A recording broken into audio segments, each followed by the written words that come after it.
Yo, di porket naka-abroad na, much money na. Di man singot og luha ilang giantos para lang sa ilang pamilya.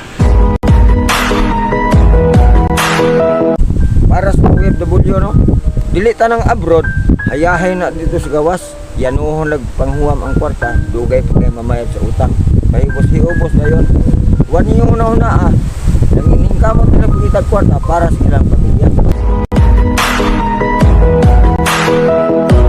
Para ni sa OFW, nang-abroad na sila para sa ilang pamilya. Dili kay para nila sa barkada.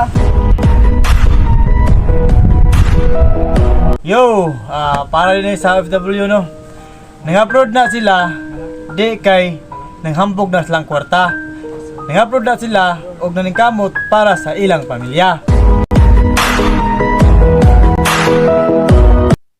Yo, para din sa mga OFW no. Hindi lahat ng abroad masaya ang buhay. Kumakayod din sila para sa pamilya. Oh yo!